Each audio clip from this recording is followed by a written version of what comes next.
Alors, abonnez-vous massivement et surtout n'oubliez pas de décrocher la cloche de notification pour ne rater aucun de nos programmes. RK Pro TV.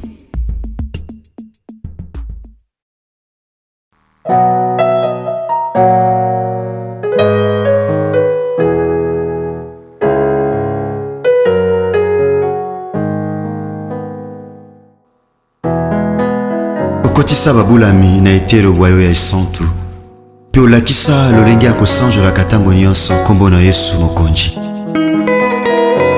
Soki mosi anetolaka masiya na elilingi pe na lolenge ya nyoka ya ebende kuna na esobe ekomi tango ya kosanjola masiya na polele pe kotanga kombo na Yesu oyo ezali likolo bakombo nyonso.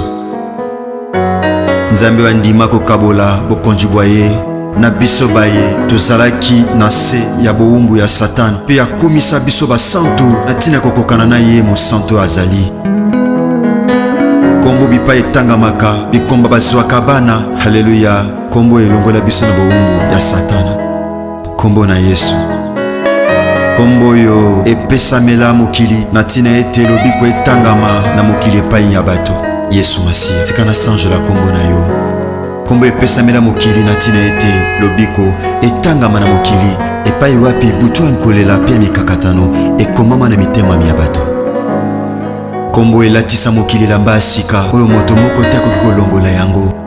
Kombo yo ekamuna misala ya Satana lokola mosali mafuta akamuna kambila mpona kobimisa mafuta.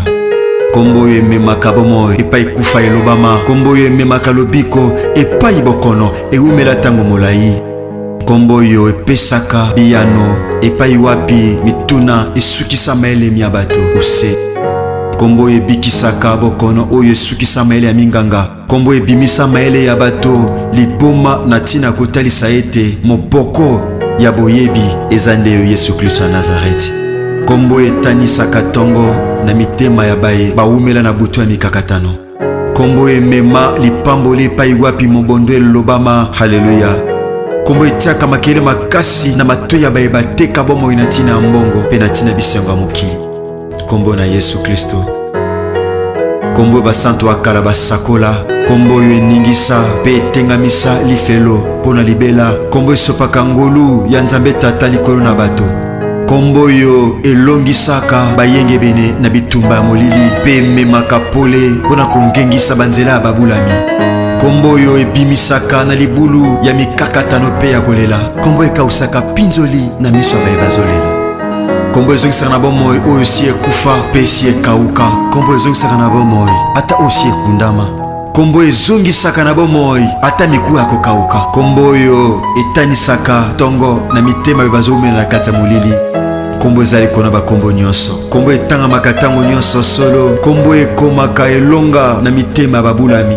Epai kombo etangamaka makambo ebongwanaka. Epai kombo ezotangama mituna ezozwa biyano.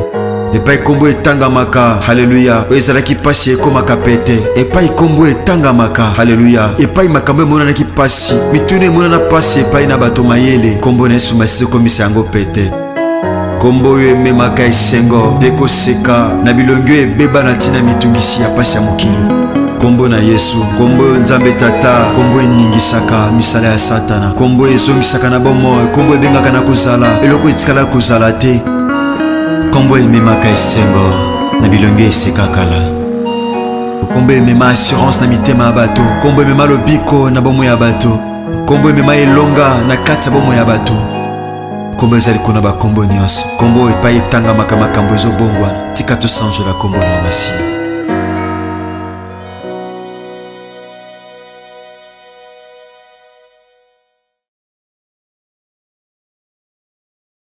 Voilà, merci na bana Nzambe nyonso. Nasengi bino pour s'abonner na RK Pro TV pa ya moi na nga Rais Kangi. Donc vous s'abonner pa na ye RK Pro TV. Vous s'abonner ebele massivement de tolobaka et pour na plus ba émission chrétienne mingi o Nzamba sala makazi apesa ye makoki ya kochaka kati na bino bana Nzambe batant oyo bokoki ko se retrouver na makambo Nzambe. Donc na pesi bino directive bande konanga vous s'abonner na RK Pro TV et pa web bola na makambo Nzambe nde bola. Tout ce qui est chrétiens, donc des œuvres chrétiennes, pour la édification de l'église Corps de Christ. J'insiste, RK Pro TV, vous s'abonner massivement pour nous retrouver par ya Makamanzan. Na mapari ngai mo pende kona bino de la foi et koleka kuna et pas ya mwana biso Rais Kangi. Que le bon Dieu vous bénisse. Au commencement était la parole, et la parole est Christ. Radio Parole Vie, la radio qui donne la vie à travers la parole. Mbote shalom, chers bien-aimés dans le Seigneur, chers papa et maman, chers auditeurs et auditrices de la radio Parole Vie, la RPV, la radio chrétienne qui a un seul objectif de prêcher la bonne nouvelle du royaume, qui est Jésus-Christ de Nazareth, le seul Dieu et l'unique et grand vainqueur de Golgotha. Merci, chers membres de la famille, Bebo Samana Bissona Tongo de Bebo Kati Pongi na de la foi TV, une chaîne, une foi et un Christ. Topé na ba chaîne Mosusu ya YouTube, topé na numéro na biso ba WhatsApp. Bien-aimé dans le Seigneur, kola sala binongo le pebolam. Je l'ai toujours dit, je suis le prédicateur de la bonne nouvelle. Na te akasango malamu ya kolo na biso Yesu Masia Nazareth nzamba solo pe abomo. Bien-aimé dans le Seigneur, je remédie, je recueillis tes paroles, je remédie, je recueillis tes paroles et je les ai dévorées. Et tes paroles ont fait la joie et l'allégresse de mon cœur. Lobano esali esengo pesai na motema nanga. C'est la parole de Dieu qui nous apporte la joie. Esengo eyakatepo ozana possibilité ya kosombelo komoko songolo o mutema na yo zana ngo posa tope bosenga kasi esengo zalaka bien-aimé ton liloba na nzambe ezui esika kati na mutu mutu a comprendre. C'est alors que la joie ekozala na esika kati na mutema. Bien-aimé, toujours continuer na thème na biso songe, les songes et ses réalités. O toujours chuter na ngo lelo pour le jeudi par la grâce de Dieu tokota na losambo. Vendredi et samedi, même tout bondel. Parce que réaliser ce tiki, karabona koyoka, mon cinéma, bando msusu ba okokate komisambe la bango na ndenge na bango. Voilà pourquoi tout kozalana par la grâce de Dieu. Mais si ka to sambe la mutu na mutu en particulier, c'est important to sambe la na lisanga na kati ya radio Parole Vie na programme o to pesi il y a jeudi, vendredi, samedi. Je crois que kozala mieux pour nous kosunga mabota ebele. Surtout bebaza victime ya bandoto ya malamu te. Tosambeli nzambe. Kolotopesio merci.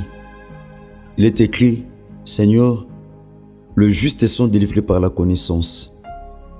Tu dis dans ta parole, puisque vous rejetez ma connaissance, je vous rejetterai moi aussi. Et c'est pélissomo santo à Israël ondima. Exhortation oyo, afin que Christ ose la glorifier. Na kombo na Yesu Masia Nazareth. Amen. Bien-aimé tokola kilobi lisolo ya Daniel. Comment roi Nebuchadnezzar akwesaki roi Joachim, roi ya Juda, akangaki ba ustensile ya ndako ya Nzambe to pe ya temple amemaki yango atyekongo na ndako ya binzambi na ye. Bongo akangaki ba prince nyonso. Bato bazaki na race ya malamu. Bato bazaki ba prince na kati ya Juda. Bongo memaki bango na boumbu na Babylone. Chazaki bango voir même ba kombo. Apesaki instruction batangisa bango langue ya ba babylonien pour baye ba ko servir na roi. C'était comme ça, bien-aimé. Bongo na simanango na chapitre 2 et peut toujours dans le livre de Daniel. Tout moni comment roi a l'autre note. Confiance à roi. Pourquoi? Parce que abanga ke lokote ba ki azana ba interprète, azana ba sage, azana ba astrologue, ou ba biko sala ba étude ba étoile, azana ba magicien, ba tuna soloka. Je me dis à quelqu'un qui me suit ce matin, ben me ba magicien ba soukaka. Qui se soukaka pe polaka, kindoke polaka, kindoke zo tungisho na bandoto ma bien-aimé. Je me te dire ce matin, eko pola na nguya misala ekulusu ya Yesu Masia Nazareth. Nzamba pambalondo ko lobi amen. Bien-aimé, tangu roi abengi bato lenge nyonso wana mutu apesaki explication azate kutu. Babi eloko roi azosengeza pasi. ezana mutu moko te na sena tango akwa ko rappeler roi ndoto o aloti pe apes explication mutu ko sala eloko bongo fazala ka nzambe oyo efandeli na ye eza alte na mabele pa biso batu tofandi. Bongo Daniel ayaki epai na roi asengaki faveur epai na roi aboma ba magicien te ni basage ba oyo batikalaki ayebisaki epai na roi apesa ye temps bongo ako pesa explication te pas ko révéler ndoto au roi alotaki. Écoutez nini o Daniel asalaki. Pourquoi? Parce que ndoto Daniel était alotaki. Ce n'était pas Daniel qui avait eu de songe, c'était le roi Nebuchadnezzar. Le roi Zaki n'a posé explication. Azaki n'a posé explication. Pourquoi? Parce que le roi Aïbaki, il y avait un message derrière ses songes. Tango Daniel a yoki likamona yuka verset 17. La Bible dit ceci. Ensuite, Daniel alla dans sa maison et il instruisit de cette affaire Anania, Michaël et Azaria, ses compagnons, et les engagea à implorer la miséricorde du Dieu des cieux, afin qu'on ne fît pas périr Daniel et ses compagnons avec les restes des sages de Babylone. Tango ndoto ezaki ya pasi ya mawa ya kolela, Daniel akendaki ko instruire batu basambela basukaki bongo te. Ils ont prié Dieu. La puissance de la prière. La prière peut décompter la solution. Oh bien aimé, et quand décompter problème, et quand même ma solution à problème, oh ce monde en a grave. Bandoto lota que ça compliqué, ça troublé, ça grave. Mais la prière, dans la présence de Dieu, tu peux avoir des explications sûres. Bien aimé, c'est possible. Daniel, il avait aussi la possibilité de chercher la face de Dieu lui seul, mais associé. Basal na nzambe ba compagnon na ye habito luka nzambe pona likambo batu bako kufate. Bien aimé zamba ndoto belolo tando to kufa mutu kufa pa kenda bongo. Olota ndoto belé bazo eloko bachona mutema. Le mutema comment na ba problème. Olota ndoto zo swana. Je connais une sœur alotu ndoto asali échange de paroles. Na tata le pang bakina papa bakangana na mapang. Na tonga la mukaboy. Abimita kosombe loko tango zongi lokolo et problème lokolo vimbi oh mbasu oh maladie tel lelo la sœur akota na sama belé qu'on négligeait bandoto te mon frère ma sœur. Daniel a sambelaki, Daniel avait prié.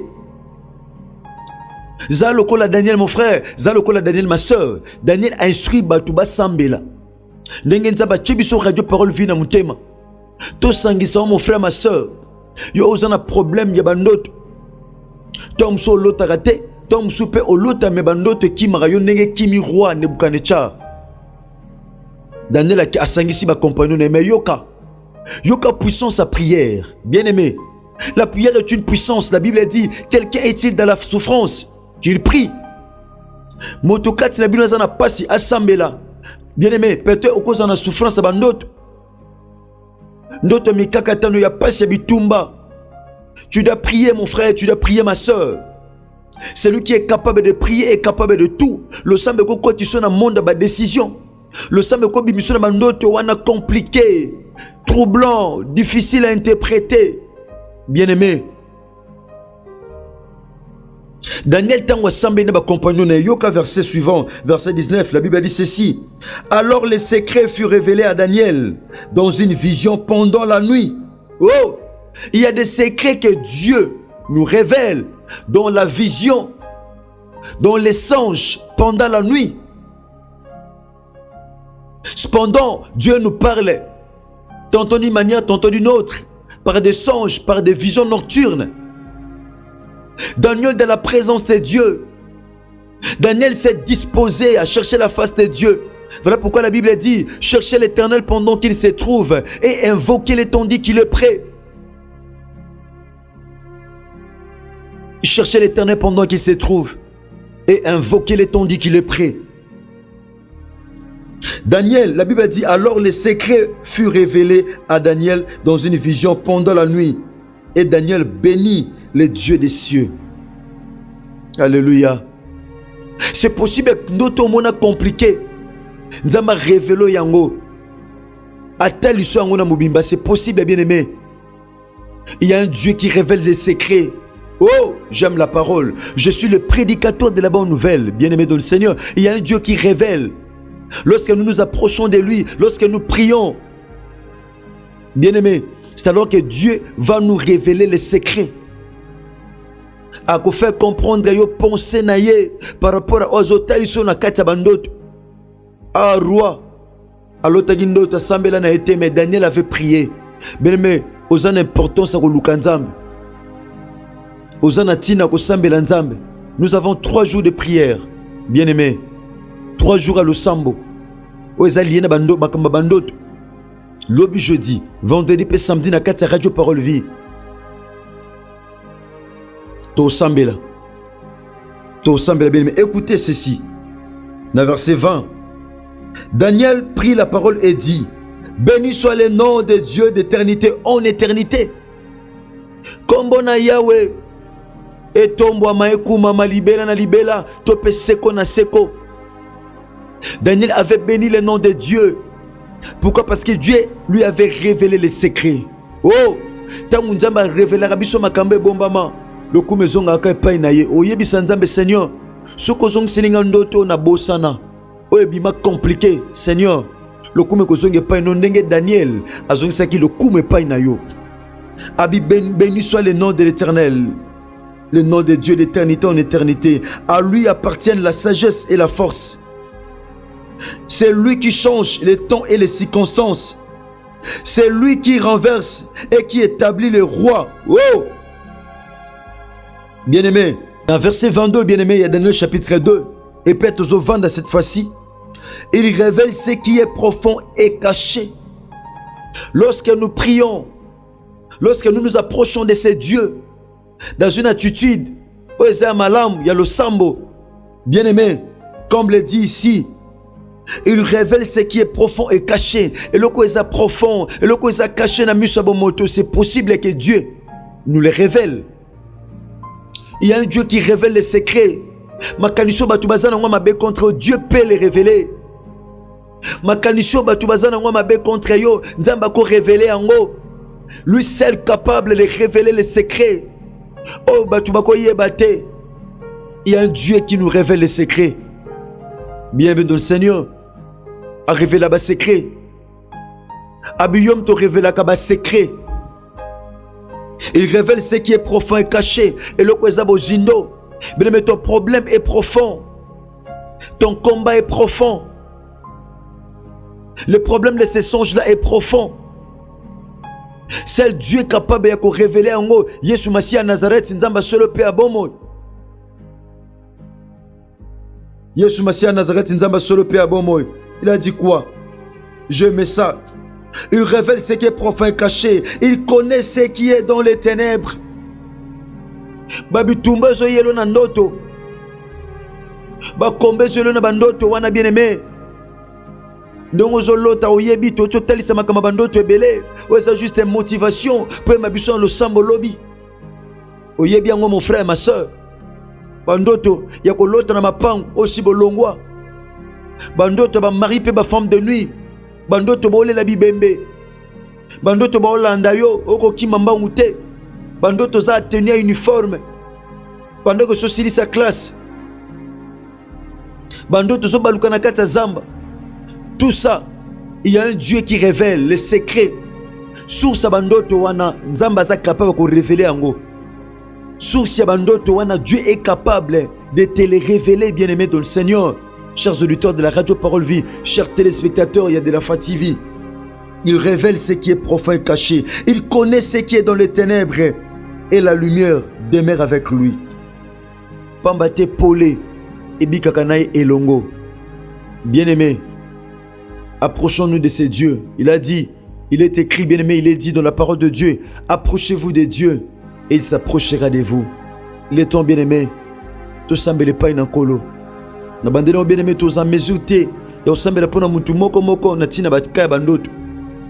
Donc tout semble en général, na kata radio Parole Vie, en direct, na DLF TV 2, na RK Pro TV, pe na Chiffre 9 TV, na ngonga 3h du matin, de Tourbon de l'Anzambe. bien aimé lokola tozwi baenseignement mingi tozwa mpe temps ya kosambela nzambe tobima na basituation wana ya pasi ya bandoto mpe nzambe arevele biso bien aimé bandoto oyo eza profito mpe succès bandoto ezoyela comment fo nalotaka place boye pourquoi fo ezalaka boye bien aimé Dieu va nous révéler toutes les sources oyo esala en sorte ke tozala bavictime ya bandoto ya malamu te. Merci tika kolo na biso Yesu Masiya ya Nazareth nzambe moko tondimela nzambe asolo mpe ya bomoi ayeba na kosala bino ngolu mpe bolamu la ezaki moko kati wa bino votre frère bien-aimé héritier Bisiamu le pasteur mon tata nanga Jean-Paul Mayata pasteur de la foi banimero ya contact eza affiché wana na écran tope kokomela tope bokoki kokomela biso na plus 243 97 36 31 068 bokozwanga pasteur Herbie ndeko na bino par la grâce de Dieu. Là je dis merci à ceux qui sont derrière nos caméras. Il s'agit donc de notre frère bien-aimé Nata Kifuta, Bogo Sanderson, Reis Kang et Longona RK Pro TV, Chiffre 9 TV et Longona de Bogo Sanderson. Soyez bénis. Ceux qui crient sa maison élité Tokutani Bongo, Lobi Nangonga, 3h du matin pour le Sambo. Merci na ingénieur Ijersapé Mamayamona et Longona ingénieur Chris Kundenga. Merci de Konanga Gauthier qui n'est pas aux amis na de la Foi TV, une chaîne, une foi et un Christ. Ceux qui Christ la maison élité Tokutani Bongo Lobby na numéro Yassika. Sinon, que Dieu vous bénisse. Au commencement était la parole, et la parole, et la parole, et la parole, Christ, radio, parole vie, la radio qui donne la vie, qui donne à travers la parole,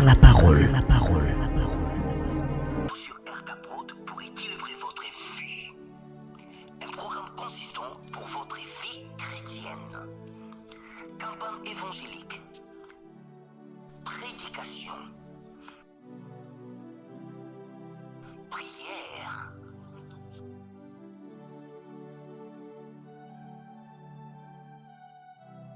Enseignement biblique. Divertissement.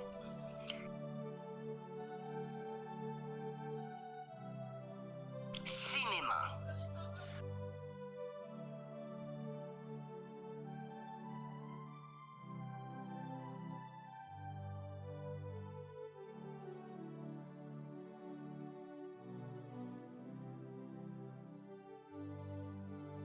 Musique. Alors, abonnez-vous et n'oubliez pas de décrocher la cloche des notifications pour être informé à tout moment. RK Prod TV.